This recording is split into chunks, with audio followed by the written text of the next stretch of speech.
For many of us, cars have become a way of life. We spend immoderate amounts of time and money chasing that rush that nothing else gives us quite like cars. Every life decision we make has to align with our passion in some form or another. It becomes part of our identity. But as with anything in life, deep passion is a stone's throw away from obsession. And obsession is an endless road chasing perfection that never seems to come. Social media lets us see some of the world's most amazing cars. Classics without a stone chip in sight. Hypercars worth more than a small country, and modified cars alike. This all sounds great until put into practice. Many of us humans seem to come from the factory pre-programmed to strive for more. And as many of us know, constant exposure to these 1 in a million people with incredible cars can skew our perception of reality, progressively reprogramming our brains to develop higher and higher unrealistic standards.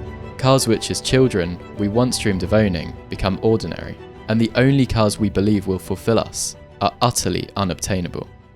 Most of us answer these feelings of inadequacy with ambition. With enough hard work, we can all have a twin-turbo Lambo or a 1500 horsepower Supra. Then we will finally feel fulfilled. Many of us fail to recognise that we've all done this before. We've all purchased that car, or perhaps that car part, that felt like it was integral to our happiness. And it may have very well helped for a short period of time, but contrary to our expectations, it didn't bring us fulfillment. We got used to it and began to look for better. At face value, contentedness and ambition can't seem to coexist. How do I want more if I'm already happy with what I've got? I will certainly not be the first or the last person to discuss this well-documented predicament we all face, an issue usually presented on a broader scale regarding careers, relationships, or general luxuries, because not everyone has an unusual obsession for inanimate objects on wheels like us. Everyone has heard it before when discussing goals or material items. That big house, pay rise, or piece of designer clothing will not fulfill you.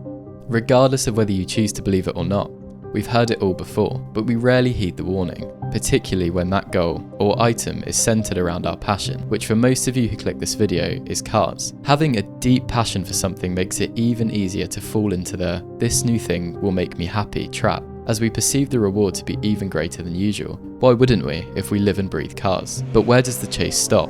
Does the chase even need to stop? I always wanted a Subaru or an Evo as a kid, and now I've got one. It was imported from Japan and is the exact spec I wanted, but it could have had a bigger turbo. While I'm at it, the paint could be better too. But then, what about a 22B?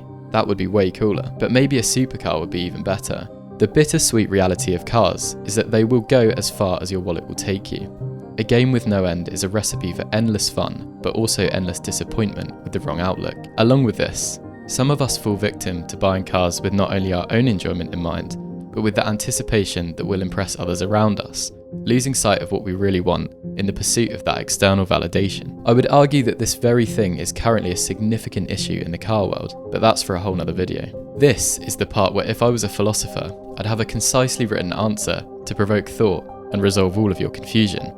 But I'm just a guy who yaps about cars on the internet, so I'll have to do my best. I think the answer to this issue is murky and based on your particular circumstances, but it's my job to present this in the most entertaining way possible. Excessive ambition will destroy your ability to be present and appreciative of what you have now, no matter how it compares to that of others above you. However, with no ambition at all, we'll never move forward.